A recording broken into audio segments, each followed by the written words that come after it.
बिस्मिल्लाहिर्रहमानिर्रहीम। अस्सलाम वालेकुम नाज़रीन, आप यूट्यूब चैनल देख रहे हैं। मैं इमरान खान हूँ। नाज़रीन, एक सबसे पहले तो वो ख़बर ले लें जो मैंने आपको बताया था कि इमरान खान साहब का केस लगा हुआ है इस्लामाबाद हाई कोर्ट में। उनके वकला ये कह रहे थे कि इमरान खान साहब को अगर आज बेल मिल जाती है, और ये कोई मसला नहीं है, उन्होंने ये दावा किया था कि अगर ये बेल मिल जाती है तो फिर इमरान खान साहब को कोई रोक नहीं सकता, वो आज रिहा हो जाएंगे।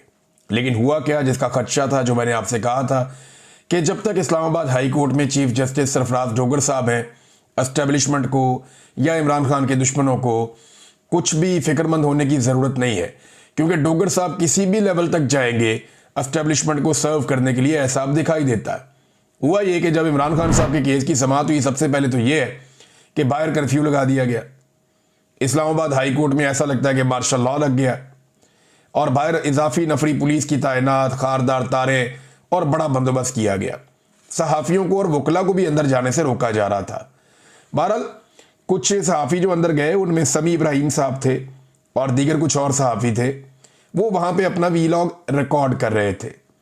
जब वो अंदर अपनी खबरें देने में मसरूफ़ थे तो अमला आ गया और सिक्योरिटी वालों ने आकर उन्हें कहा कि जनाब, आप यहाँ पे रिकॉर्डिंग नहीं कर सकते। अब ये अदालत के बाहर वाला एरिया है, अहाते के तो अंदर है, सिक्योरिटी से अंदर है, लेकिन ये अदालत का वो एरिया है जहां पे नॉर्मली रिपोर्टर्स खड़े होकर अक्सर बातचीत करते हैं, और ये एक रूटीन है। वहां पे उन्हें कह दिया गया, जी आप यहां पे काम नहीं कर सकते। उन्होंने कहा, क्यों नहीं कर सकते जी? एसपी साहब का हुक्म है। उन्होंने कहा, जी एसपी साहब तो नहीं, यहाँ पे तो अदालत है, तो यहाँ तो जज साहब का हुक्म होगा। जज साहब ने कह दिया यहाँ कोई काम नहीं कर सकता। तो एक अजीब मार्शल लॉ लगा दिया गया। इसी हाई कोर्ट से इमरान खान साहब जो साबिक वज़ीर आज़म है, उन्हें इसी अहाता अदालत से जबरी तौर पर अगवा किया जा सकता है। रेंजर्स वाले आके वो ये कर सकते हैं, लेकिन मीडिया यहाँ पे कवरेज नहीं कर सकता। ये मार्शल लॉ है और कुछ नहीं है। हुआ ये, जब समाज शुरू हुई तो पाकिस्तान तहरीक इंसाफ को बड़ी उम्मीदें थी। तो तहरीक इंसाफ को लगता था कोई बात आज बन जाएगी, लेकिन पता चला कि जी प्रोसिक्यूटर अब बीमार है। और प्रोसिक्यूटर जो बीमार है ना, उसने कोई मेडिकल रिपोर्ट भेजी ना कोई और चीज़ भेजी, बस अचानक बता दिया जी प्रोसिक्यूटर बीमार है और वो नहीं आ सकता। नॉर्मली ये होता है, कोई बीमार हो तो जज एक आधे दिन की, 2 दिन की तारीख दे देता है कि ठीक है भाई, कल आके पेश हो जाए, नहीं तो अपनी मेडिकल रिपोर्ट लेकर आए, नहीं तो फिर आप उनकी जगह किसी और को बोले वो पेश हो जाए। सरकारी है ना, तो सरकार का काम नहीं रुकता होता है। एक प्रोसिक्यूटर बीमार है, दूसरा आ जाता है। लेकिन पता चला जनाब के प्रोसिक्यूटर बीमार है, और उसके बाद इस बीमारी की बुनियाद पर जज साहब ने कहा, जी आज तो समाअत नहीं हो सकती। तो हम आपस में मशवरा करते हैं, मशवरा करके 5 मिनट में आपको बताते हैं अब करना क्या, अगली तारीख कौन सी है। तो वहां जो रिपोर्टर मौजूद थे, बाकी सबको लगा कि 1-2 दिन की तारीख दे देंगे जज साहब, बहुत ही कोई गेम डाल दी तो 3-4 दिन की, 5 दिन की दे देंगे। लेकिन जस्टिस डोगर साहब अंदर गए और चैम्बर में जाने के बाद जब तारीख दी तो मशवरा करके उन्होंने बताया 16 अक्टूबर। आज क्या है, 25 सितंबर। पहले ही ये केस 8-9 महीने के बाद लगा है। 8-9 माह के बाद लगने वाले केस को एक मरतबा फिर एक लंबी तारीख दे दी गई, 3 हफ्तों की। ये है जनाब इस्लामाबाद हाई कोर्ट में इंसाफ की सूरत हाल। अगर कोई रिटायर्ड जर्नैल आ जाए ना, तो 24 घंटों में ऑन डिमांड, यानी मनपसंद फैसला इंसाफ की सूरत में यह अदालत मुहैया कर देती है। अदलिया ऐसा लगता है कि दुकान की तरह काम कर रही है, जहां पे मुनाफा देखा जाता है, जहां नफा और नुकसान देखा जाता है कि जनाब जिस चीज में नफा है वो कर दो, जिसमें नुकसान होता है वो ना करो। और एस्टेब्लिशमेंट की गुलामी के साथ जजेस ऐसा लगता है काम कर रहे हैं। बड़ी बदकिस्मती है ये बात करना, लेकिन ये बात हो रही है। तो मैं आपको बता रहा हूं, इमरान खान साहब के ऊपर देखिए ना, एक और मामला भी है। ये सिर्फ एक केस नहीं है। जो तोशाखाना में इमरान खान साहब की बरीयत की दरखास्तें हैं, वो अब मुकर्रर की गई 7 अक्टूबर तक के लिए। यानी बरीयत की दरखास्तें 7 अक्टूबर तक के लिए मुकर्रर कर दी गई। वो इमरान खान साहब ने और उनकी वाइफ ने पहले किया हुआ था कि ये केस रोके, इसमें तो बरीयत बनती है, लेकिन वो 7 अक्टूबर। यानी अब हमें जो एक टाइमलाइन मिल रही है वो ये बता रही है कि 7 अक्टूबर से पहले पहले इमरान खान और बुशरा बीबी को सजा सुना दी जाएगी तोशाखाना 2 में। उसके बाद 7 अक्टूबर वाला मामला भी इधर उधर हो जाएगा, और अगला केस कौन सा आ जाएगा, वो आ जाएगा अलकादर वाला, जो लग जाएगा इस्लामाबाद में हाई कोर्ट में, और फिर उसके अंदर इमरान खान साहब को बेल दे दी जाएगी। लिहाजा इमरान खान साहब को अंदर रखने का पूरा बंदोबस्त पाकिस्तान की मिलिट्री एस्टेब्लिशमेंट ने किया हुआ है।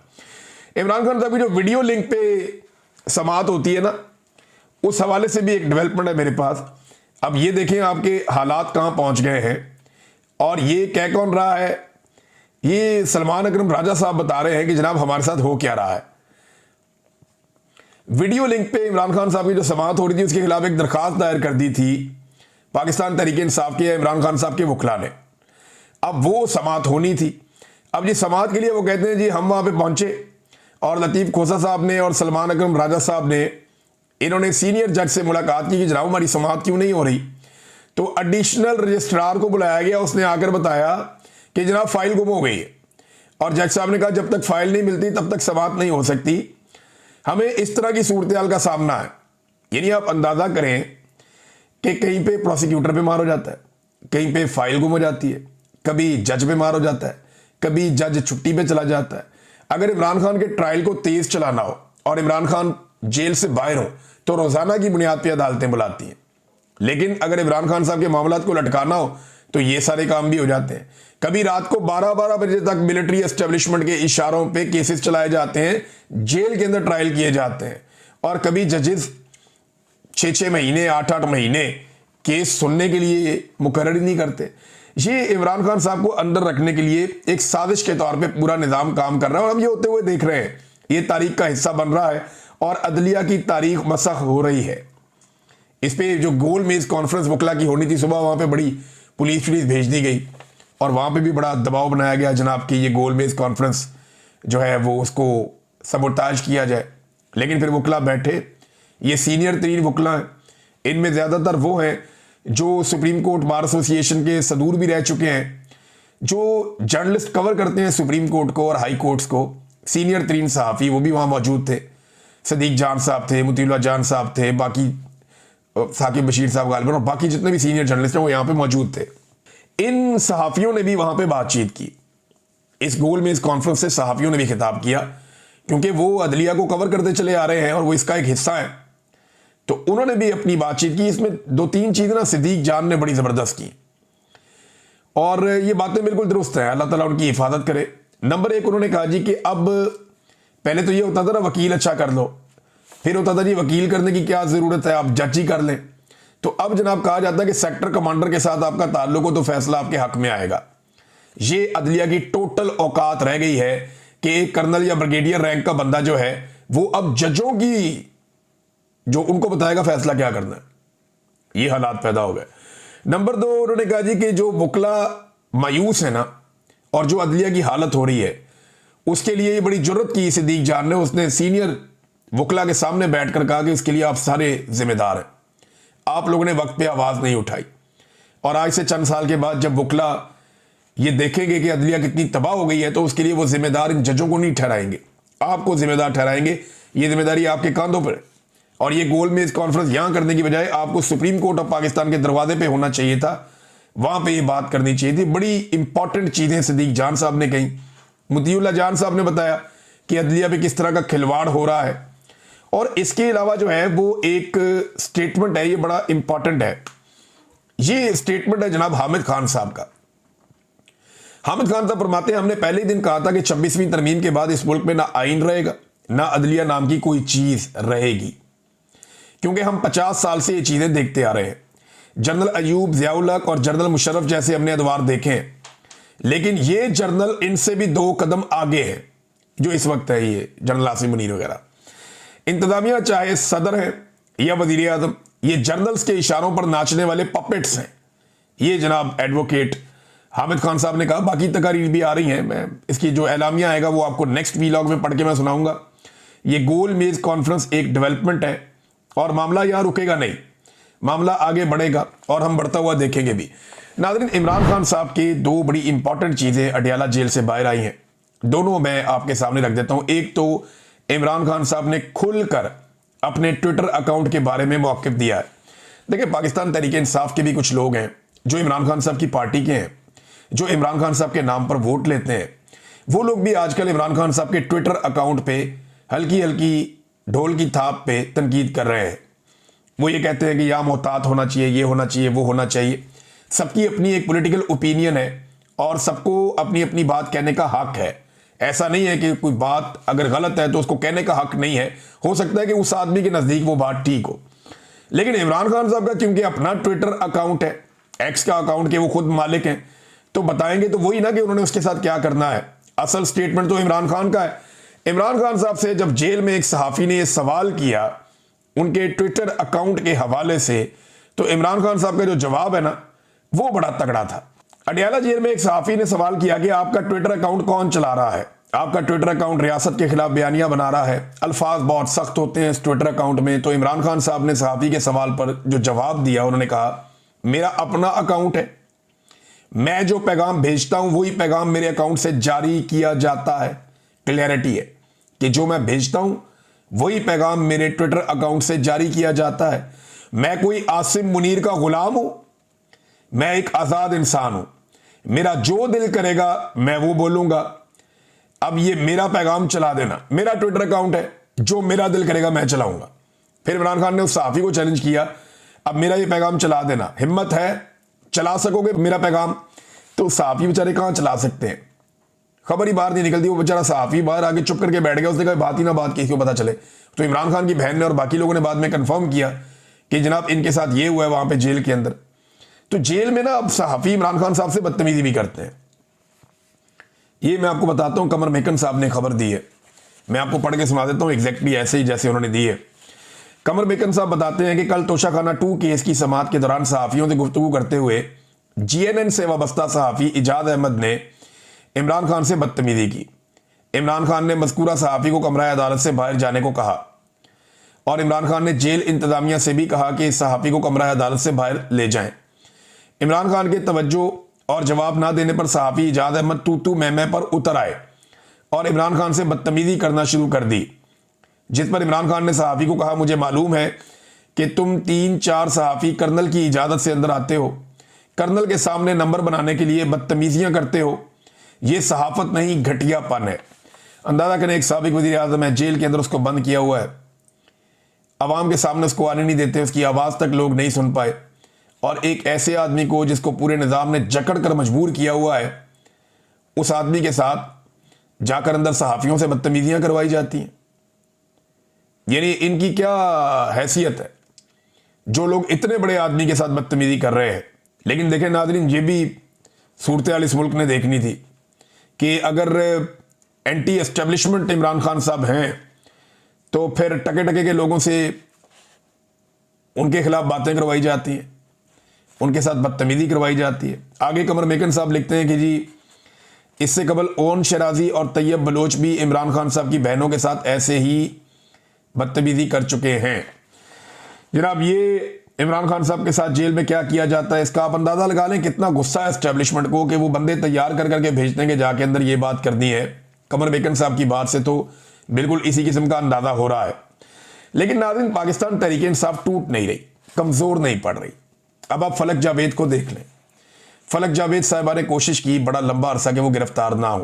पाकिस्तान तहरीक इंसाफ की अच्छी तगड़ी वर्कर है, उन्हें गिरफ्तार कर लिया गया। जब वो गिरफ्तार हुई इस्लामाबाद से तो लाहौर में उनकी गिरफ्तारी शो की गई। एक तो ये 2 नंबरी, उन्हें अदालत पेश किया गया तो बहुत सारे लोग कह रहे थे कि क्योंकि फलक जावेद पे निज़ाम को बहुत गुस्सा है तो ये हो जाएगा तो वो हो जाएगा। फलक जावेद की एक तस्वीर भी लीक की गई जिसमें थोड़ी वो वरिड नज़र आ रही हैं, लेकिन उसके बाद जब अदालत के अंदर फलक जावेद आई तो फिर उनके चेहरे पे वही मुस्कुराहट थी जो उनकी बहन के चेहरे पे हुआ करती थी। यानी जिस तरह आलिया हमजा ने, तैयबा राजा ने, सनम जावेद ने, आयशा भुट्टा ने, बहुत सारी दीगर खवातीन, खदीजा शाह, इन सब लोगों ने बड़ी मजबूती से जेल का सामना किया है। मर्द सामना नहीं कर सकते जेलों का जो इन खवातीन ने किया दलेरी और बहादुरी के साथ। तो वही बहादुरी और वही हिम्मत जो है वो फलक जावेद के चेहरे पे भी नजर आई। अब ये जो खातून पकड़ी गई है ना, ये फलक जावेद, ये भी एस्टेब्लिशमेंट को महंगी पड़ जाएगी। ये कर क्या रही है एस्टेब्लिशमेंट? ये बेवकूफ लोग हैं। मैंने कहा था कि आपको पहली दफा टक्कर के लोग मिले, आप आज तक मिडिल क्लास से लड़ाई नहीं। आपने हमेशा लड़ाई की है मौलवियों से, आपने हमेशा लड़ाई की है उन तबकार से जो पढ़े लिखे नहीं है, जो बेचारे पहाड़ों पे रहते हैं, जिनके पास वसाइल नहीं है, आप उनसे लड़ते रहे। या आपने एक अलीट क्लास से लड़ाई की है जो सोने का चम्मच लेकर पैदा होते हैं और छोटी सी मुसीबत पे घबरा जाते हैं। पहली दफा आपकी लड़ाई पाकिस्तान के मिडिल क्लास से हुई। ये आपको टक्कर देंगे, ये मैंने कहा था, और मिडिल क्लास टक्कर दे रही है। आज एस्टेब्लिशमेंट को सांस फूली हुई है उसकी, उसे समझ नहीं आ रही कि इसको पकड़ूं क्या करूं। अब ये फलक जावेद भी नचाएगी एस्टेब्लिशमेंट को, जो मुझे दिखाई दे रहा है। मैंने उसकी आंखों में, उसके चेहरे में देखा, मुझे जो समझ आई है ना कि ये अपनी बहन से कम नहीं है। ये भी इनके लिए एक परेशानी का बायस बन जाएगी। बहरहाल इनके अपने फैसले हैं, ये करते रहे फैसले और एक्सपोज भी होते रहे। इमरान खान साहब ने एक और बात की जेल से, ये उन सारे लोगों के मुंह पर चपेट है जो लोग प्रोपेगेंडास कर रहे थे। कभी कोई कादियानी कार्ड निकाल कर ले आता है, कभी कोई मजहब कार्ड निकाल कर ले आता है, कभी कुछ लोगों ने गुमराह करने का काम किया। तो ये इमरान खान साहब का स्टेटमेंट आया जेल से कि मुझे मिशन नूर का पता होता तो मैं भी आजान देता, ये इमरान खान साहब ने कहा। तो इसमें दो चीजें क्लियर हो गई कि एक तो इमरान खान साहब खुद इसका हिस्सा बन जाते, अगर उन्हें मिशन नूर का पता होता तो वो आजान जरूर देते। दूसरी बात यह कंफर्म होगी कि इमरान खान साहब को इस माहौल में रखा हुआ है कि इतनी इंपॉर्टेंट कैंपेन पाकिस्तान तहरीक इंसाफ चलाती रही 1 महीने तक, और इमरान खान साहब को जेल में पता ही नहीं चला कि ऐसी कोई तहरीक या ऐसी कोई चीज चल भी रही है। नाज़रीन, शाहिद अफरीदी साहब के हवाले से एक तबसरा आया गुल जफर खान साहब का, मैं आपको पढ़ के इसलिए सुनाना चाहूंगा कि शाहिद अफरीदी कौम को बार बार बेवकूफ बनाते हैं और वो इमरान खान बनना चाहते हैं कि जनाब जो रिस्पेक्ट इमरान खान को मिली है वो मुझे भी मिले। देखिए, इमरान खान ने अगर फलाई काम किए तो मैं भी कर रहा हूं, इमरान खान अगर इस तरह था तो मैं भी इस तरह हूं। तो इनको बहुत शौक है इमरान खान बनने का, इमरान खान जैसा फैन क्लब हासिल करने का, या इमरान खान की तरह बड़ा लीडर बनने का। अब जरा ये चेक करें, लेकिन तारीख की गलत तरफ खड़े ना शाहिद अफरीदी। गुल जफर खान साहब क्या कहते हैं? वो कहते हैं शाहिद अफरीदी से वादिया तीरा में बमबारी से शहीद बच्चों की मजम्मत के बारे में सवाल किया गया। ये प्रेस कॉन्फ्रेंस में सवाल हुआ था, जवाब में बिल्कुल मजम्मत नहीं की गई। याद रहे, शाहिद अफरीदी का ताल्लुक उसी जिले से है जिसमें बमबारी से 32 अफराद शहीद हो चुके हैं। मुश्किल में मजलूम के साथ खड़ा होना गैरतमंद की निशानी है। ये गुल जफर खान साहब पाकिस्तान तहरीक इंसाफ के लीडर हैं, उन्होंने ये बात की है। अब देखें मामला क्या है। शाहिद अफरीदी साहब, अगर ये मामला कोई छोटा मोटा भी होता ना, कि सूबाई हुकूमत की गलती होती या किसी और की होती, तो फौरन साथ खड़े हो जाते पूरी ताकत के साथ। लेकिन जहां एस्टेब्लिशमेंट आ जाएगी वहां पे इनके पर जलना शुरू हो जाते हैं। ये इमरान खान बनना चाहता है, लेकिन जमीन आसमान का फर्क है। यानी इमरान खान ने पहले दिन से गलत को गलत कहने की जुर्रत दिखाई है कि ये गलत है, तो इमरान खान ने कहा कि गलत है। और इमरान खान एस्टेब्लिशमेंट की वजह से नहीं बना, इमरान खान पहले बना, बाद में एस्टेब्लिशमेंट के साथ उसका पाला पड़ा। वो गलत को गलत कहने की जुर्रत होनी चाहिए। जो अस्करी टाउट है, ये बूट की 4 दीवारी से बाहर निकल के सोच नहीं सकता, ये बूट के बॉक्स में बंद होता है, ये बाहर नहीं निकल सकता। तो ये उसी तरह की सूरत हाल का बहुत सारे लोगों को सामना करना पड़ता है, और मुझे लगता है कि शायद शाहिद अफरीदी भी उनमें से एक है। नाज़रीन, अवामी एक्शन कमेटी और हुकूमत के बीच में कुछ मुज़ाकरात हुए हैं। अवामी एक्शन कमेटी आज़ाद कश्मीर वाली, हमने ये याद रखना है क्योंकि उनके दिन करीब आ रहे हैं। 29 तारीख को, 27 को पाकिस्तान तहरीक इंसाफ का जलसा है हफ्ते वाले दिन, और 29 तारीख को पीर वाले दिन से अवामी एक्शन कमेटी एक बड़ी एहतजाजी मुहिम का आगाज करने जा रही है आज़ाद कश्मीर में।